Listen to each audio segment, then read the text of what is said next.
No Box Dance presents Dance Behind the Screen, process production, and social media. Don't forget, say no to the box. Dile no a la caja. 고정관념이란 상자에서 벗어나세요. Hello, and welcome back to Dance Behind the Screen podcast. This is your co-host, Martheya. I am so excited to be back on the mic with you for our 5th season of the show as your host. If you're missing Yejin, Azaria, and Reina throughout this season, don't worry, they're still busy at work behind the scenes of No Box Dance. Last season, we went behind the screen of all things dance and film. And this season, we want to go behind the screen of the business of dance. Our goal this season is to help connect the dots between making work and sharing work with an audience. Today's guest is the perfect way to kick off the new season. I sat down with Gayle Halperin, the executive director of Brucewood Dance, to talk about all things nonprofit arts leadership. Gayle is a fellow Texas Women's University Dance alumni, and we talk about the history of the Brucewood Dance Company, how Gayle became the executive director, and her tips for leading the company, and much, much more. Enjoy the show. Okay, well, Gayle, I am so looking forward to talking with you today. The Brucewood Dance Company is one of Dallas's premier dance companies with the mission to present high-caliber, original contemporary choreography that harness the power of dance as a tool for entertainment, enrichment, and healing. And I'm personally drawn to the work of Brucewood Dance Company because of the relentlessness, the physicality, and just the emotional range that the company has to offer. So to start us off, for our listeners who might not know, can you introduce yourself and describe the Brucewood Dance Company? Sure. So I'm Gayle Halperin, Executive Director of Brucewood Dance, and the company was founded back in 2010. Brucewood and I did that together. I twisted his arm to come from Fort Worth and to come to Dallas, and he relocated his Fort Worth-based company to Dallas in 2010. We go forward to produce Wood's legacy, to produce Wood's works, as well as create new works. And the new works are all about the transformative experience of dance. And I know so much of what you do is grounded in this element of healing. Mm-hmm. Could you talk a little bit about why that's important to the company? It goes back to Bruce. That was his mission. And he really felt that dance should be this experience. So the focus is not on the product. Mm-hmm. The focus is on the viewer and the audience attendee, so that when you come to one of our shows, you will have this experience. And hopefully this experience will be enriching, entertaining, and healing, because we believe that no matter what issue that we're focusing on, whether it's a social or emotional or political issue, the ultimate purpose of the dance is to uplift and also to broaden your awareness. And the ultimate goal for us is that when you leave the theater, that you can think back and go, yeah, I remember that work. Yeah, I remember that moment. It kind of gives you goosebumps on your arms. We call that after images. But Bruce's images, the imagery in our works, are so poignant that you remember them. And so that's how healing occurs in the process. Bruce had a major impact on me. Yeah, that's what I'm dying to know, Gayle, because listeners, Gayle is just like lighting up as you talk about Bruce. I want to know, first off, like, how did you all meet? And then how did you end up being the executive director of the company? And that was all very organic. There was never a plan. Really? Yes. Okay, so tell me about it. It just kind of happened. One thing, it was just one thing generated another. Where did it start? It started in the 1990s. Okay. So Bruce comes back from his career in New York City. And he was a performer with many, many dance companies, including Lar Lubavitch and And he toured the world like 10 times. But he was doing great works by Lahr, by Twyla Tharp, by Jerry Killian. And so he was just immersed in this creativity. So when he came back to Texas, he actually didn't want to dance anymore. He didn't view himself as a choreographer. Oh, really? And he went into art design. He was always an incredible artist, and especially fashion. He loved fashion. And, doing store windows, which he did for a while for Ralph Lauren in New York City a long time ago. That's so in the cool. 1980s. But he always had this theatrical sense about him. Is that how you came to know That's Bruce? because his first company was based in Fort Worth. Okay. And his purpose was to create a company in the style of New York City dance companies. And hitherto, that was not the case here in Dallas. In Dallas and in Fort Worth, we were repertoire companies. But he was. Can you explain what a repertoire company is for our listeners? So a repertoire company is a company that contracts or license work by other choreographers so that we review their work and we look like what's going to be a great match for our company. And then we either contract them, commission them to create a new piece, or we license one of their works for our company. But that was not the case with Bruce. He was quite an innovator and a dreamer, and he was tough. And he felt like, I can do that. I can be a Lahr Lubavitch. I can be a Twyla Tharp. I'm going to name the company in my name, the Bruce Wood Dance Company. It was based in Fort Worth, began in 1996, and we're going to do all my own work. And that's how he started choreographing. So the Bruce Wood Dance Company performed in Fort Worth. It began at the Will Rogers Coliseum. And this was before Bass Hall. Oh, wow. But then when Bass Hall opened, he contacted them and he said, hey, I want to present my company here. So now, they're like, oh, okay, well, we'll see. And he went on to have 4 shows a year at Bass Hall on Monday nights. And this was from, maybe 1999 to 2007. He would premiere new works. He would repeat works that he had already created. And he would program each one of these. There were 4 times a year, according to the seasons. And he always believed that each show should have an emotional arc. The No Box Dance Film Festival, NBFF, is now accepting submissions for its 5th year as an independent film festival.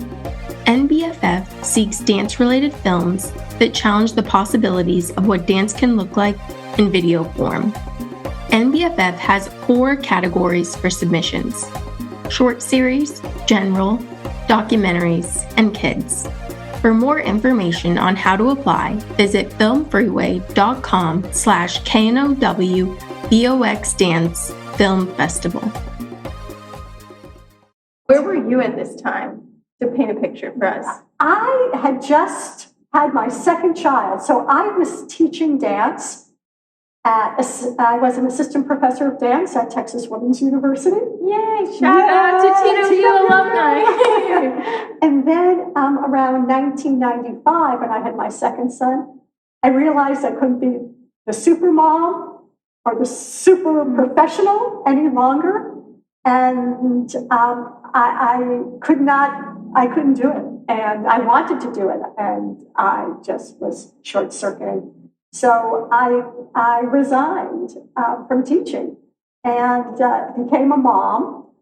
But then here in Dallas, we had the Dance Council in Dallas, which went on to become the Dance Council of North Texas. And so I became a board member and started volunteering my time. So I was, a dance fan, and I had to see Bruce's work because I was from New York. I performed in New York during the 1970s before Bruce performed there in the 1980s. And but I moved here in 1984, and so he was the person to go see, and yeah, it was so fulfilling and so exhilarating, and the works were brilliant. And then, like, leap Yeah. forward to now, how did you become the executive director? In 2010, there was an award by the Dance Council, and it was for lifetime achievement. And I thought, who better? Who better than Bruce Wood? He deserves this. He's created 60 works by this time. He's really changed the whole environment of dance here in North Texas. Mm-hmm. And so it was agreed that he would receive the Lifetime Achievement Award. And then I had to go tell him. Oh, cool. I had to go tell him. But I said to him, would you accept this award? But you have to be at the award ceremony. And I have another thing I would like to ask you to do, which is I'd like to commission you to create a dance, a short work, a 5-minute work for this production, for this performance, so that it would be premiered at the award ceremony. Oh, cool. That's a great idea. Yeah, it was a great idea. He was like, what? And then he said to me, all right, okay, I will create this work, but you need to find me a dancer. And I'm talking about a real professional dancer. I was like, okay, got it. And you have to find me a studio space. And you do that, and I'll create the dance. I was like, all right. So that was the first work I commissioned him to create. And we became, of course, in that type of relationship, we became great friends, great friends. No Box Dance is now on Patreon.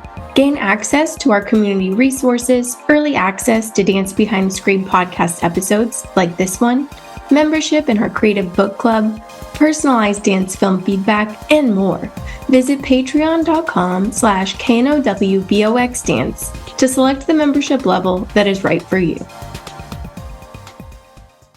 How did you learn these skill sets to negotiate, like hiring dancers, acquiring space, financing these endeavors? Like, how did you negotiate all of that? I know, that's a great question. That's a great question. Because when you have to do it, you find a way. Yeah.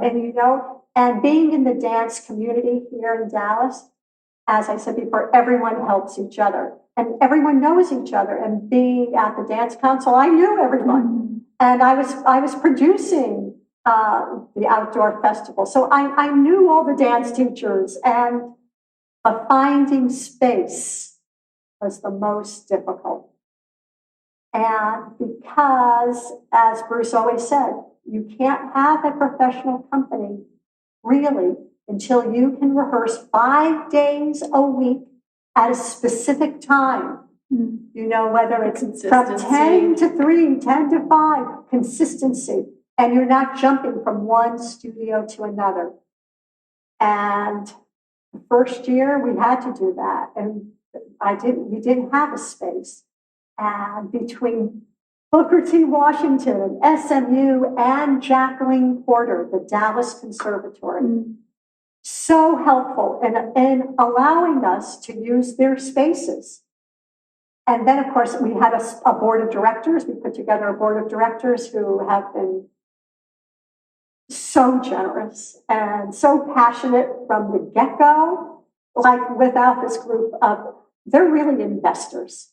And many of them are still with us today, 13 years later. That's amazing. It's amazing. So, especially because with board of directors, from what I've read a lot about, No Box is still a very new organization. We're only in our 2nd year as a nonprofit, but it seems like there can be lots of turnover with the board of directors. Yeah. So how did you find this group of individuals, and why do you think they're still so plugged in? And it goes back to Bruce. Everything goes back to Bruce.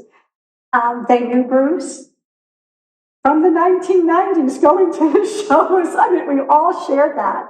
So, so they were passionate. They loved him. They loved his work, and they knew how unique and what a gift he was to advancing dance, to cultivating professional dance here in our region, and they were so committed to that. Can you talk about, like, the legacy of Bruce Wood? because like many prominent choreographers, I feel like especially out of like, what is it, like 70s, 80s, 90s, Yeah. a lot of the companies who were, you know, the name of the choreographer's company, they didn't make it when the person passed on. So Yes. can you talk about how Bruce's legacy yes. continues Yeah. to live on? And you know, when he passed on, that was a shock. We were not anticipating that. It happened very suddenly, and it was in 2014. And you know what to do. How the company kept going, it was a combination of my, I don't know, stubbornness. That we had such an impact and we saw the impact that was having on Dallas. Like, how could you fold something like that? And how it was cultivating the professional world and all this new work and these dancers now. We have more professional dancers living here in Dallas. That's such a huge thing.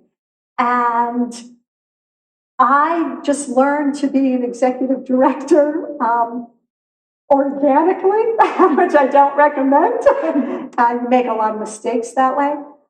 But yeah, from doing it day in and day out. And I knew, and I added people on to help me. We always focused on the artistic. That was like the number one thing. But the administrative, if I had to do it over again, the administrative really needs to be as important as the artistic side right from the beginning.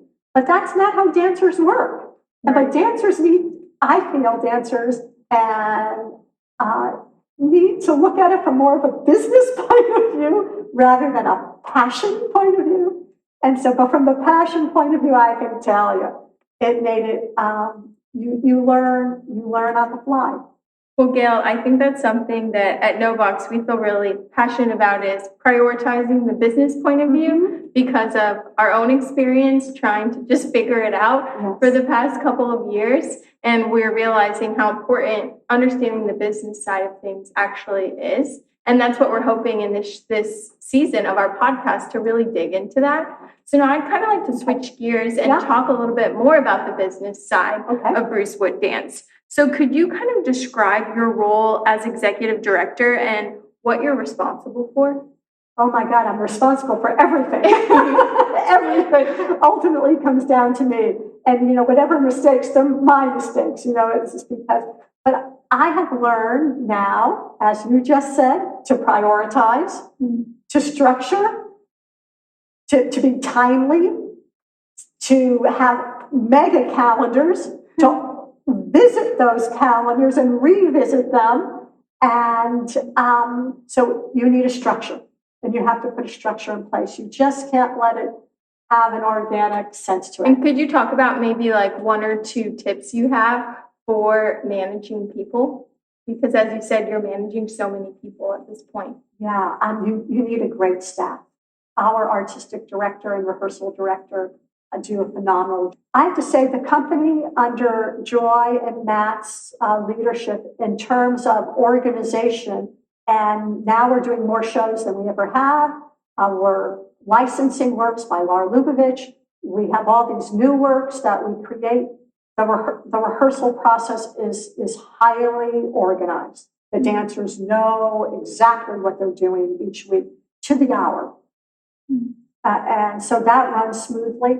I work with my creative director, Ellen Storm, who mentioned it, and now we just brought on a new person, and she's an associate executive director because succession planning is so important, and you have to look to the future. And I'm old, and I'm getting older, and you get even older when you're in dance because after 13 years of running a dance company, it's fabulous and energizing, and it's exhausting. And I always would tell everyone it's volatile. Even no matter you're making those numbers meet each year, but your donors do come and go. You have to continue to bring on new donors. My job basically is now fundraising. It's all about fundraising. It's all about relationships in the community. It's all about collaborations. It's about being a team player with all the other organizations in Dallas, Fort Worth, reaching out to them, developing programs with them, and then tracking that, funneling it down so that you can then tell your staff and then to put it into calendars and put it into systems of how you're going to do that and when you're going to do that. And then how much money you need to raise, like to do, to license 4 master works by Laura Lubavitch over 3 years. Like, what would that take?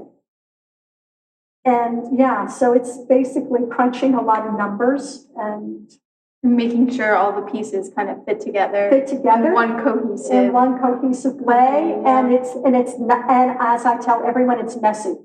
It's not every year I think I do a better job, but it was really messy for a long time. For an emerging artist who wants to create their own company, as I think there's so many artists out there who have that dream to, similar to Bruce Wood, to create their own company with their own aesthetic and their own style and share that with the world, where would you recommend they start? That's the best place to start, is with your passion. Because if you don't have your passion will get you up every day and will keep you going into the wee hours of the night. And it'll keep you going every day forward. And without that, if that's wavering, you won't make it. And your passion is what's going to encourage others to come to see your shows. And it's going to encourage donors to give you money. And it's going to encourage donors to really cultivate your work and to believe in your mission. Like, you really need to know what your mission is. And you have to articulate it. Yeah, so it's all kind of like one feeds the next. It is a chain reaction, but without the passion and without being able to articulate it to others and getting a core group, even no more than 3, 4, 5 people just to really support you, to be there, to have your back. That's what Bruce would always say. I have your back. And I know that every one of my board members has my back all the time.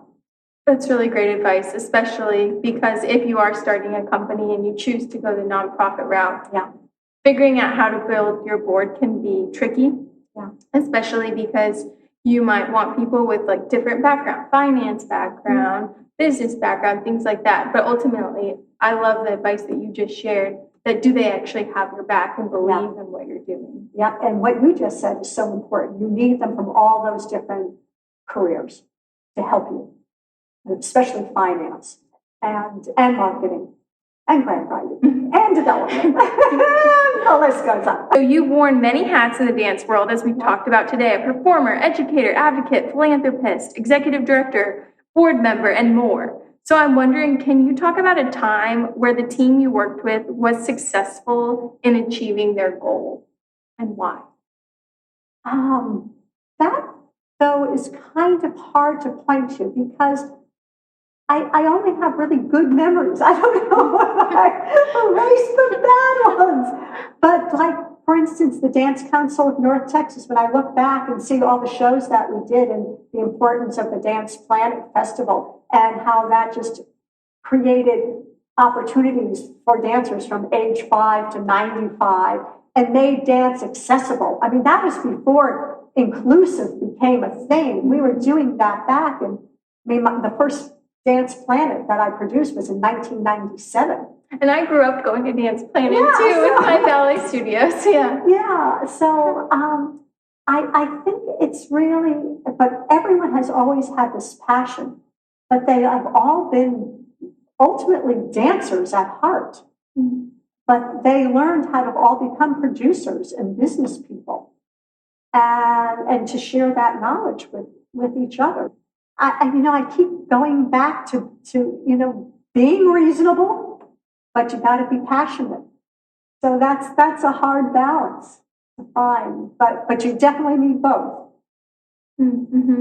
Yeah, it's interesting because I feel like it's hard to kind of describe what passion really is as a dancer, but I definitely feel like even in all the interviews I've done on this podcast, that seems to be like the commonality between everyone. There's just this like fire inside when you're talking, and when the people I'm interviewing are talking about their craft or their organization, that seems to really be the driving force behind it all. And there are always obstacles. There are always, and no, every season I have obstacles. Every 3 months there are obstacles. And you can't get bogged down by the obstacles. You have to kind of take one at a time, one step at a time. When I start thinking of all the things I have to produce this month, oh my God, I become paralyzed. Mm-hmm. But if I just do it in the stepping stone manner, I can get through it. One foot in front of the other, right? And knowing, like, now that we've brought on an associate executive director, I know that she has my back and she's there, so that now I can share this responsibility of leadership with her. That's very important.